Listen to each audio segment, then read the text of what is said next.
भारत के आन बान और शान का प्रतीक है हमारा तिरंगा। बहनों और भाइयों,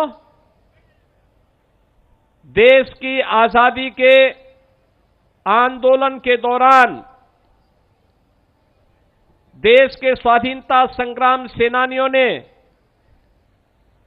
अलग अलग समय में अलग अलग प्रकार का ध्वज लेकर के देश की आजादी को एक नई गति दी थी। 1905 में भारत की आजादी का मंत्र बना था स्वदेशी,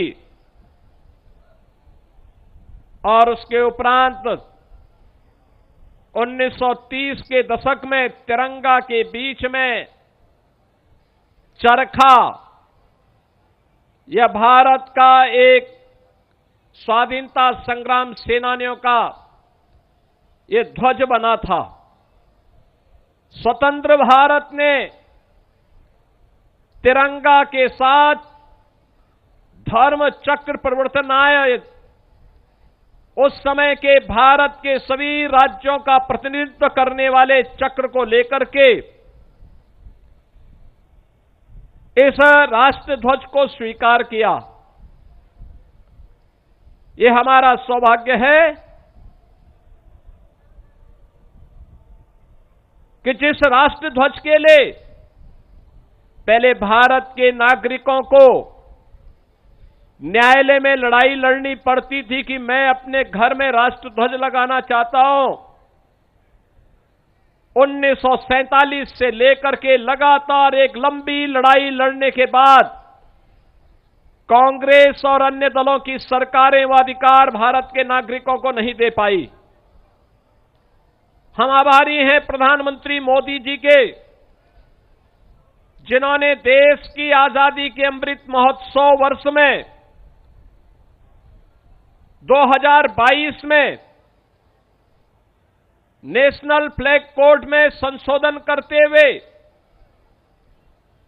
उन्होंने ये सुनिश्चित किया कि सम्मानजनक तरीके से अगर कोई नागरिक अपने घर के ऊपर भारत के तिरंगा को लगाना चाहता है तो उसको ये स्वतंत्रता मिलनी चाहिए। और हर घर तिरंगा, ये प्रधानमंत्री मोदी जी के उसी आह्वान का हिस्सा है जब भारत का हर नागरिक अपने राष्ट्र के प्रतीक, भारत के आन बान शान के प्रतीक तिरंगा को अपने घर के ऊपर लहरा करके गौरव की अनुभूति कर सकता है। बहनों और भाइयों, हम सबको इस बारे में ध्यान रखना होगा।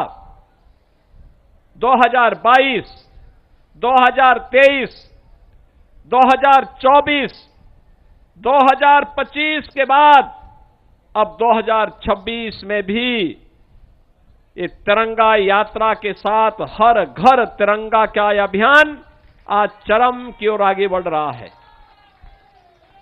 याद रखना, राष्ट्र के महापुरुष और राष्ट्र के क्रांतिकारी किसी भी युवा के लिए प्रेरणा होती है। ये जो तिरंगा है, ये तिरंगा भारत के क्रांतिकारियों, भारत के स्वाधीनता संग्राम सेनानियों के बलिदान की अमिट गाथा का नाम है। उस अमिट गाथा की प्रेरणा है। किसी युवा से अगर उसके आदर्श को छीन लो, इसका मतलब है युवा को हमने गौरव के क्षणों से वंचित किया है, एक अन्याय किया है युवा के साथ। और इसीलिए प्रधानमंत्री जी ने हर युवा को गौरव की अनुभूति से जोड़ने के लिए हर घर तिरंगा को अनिवार्य किया है कि हर घर तिरंगा लगे, और तिरंगा के प्रति जागरूकता के लिए तिरंगा यात्रा निकाली जा रही है।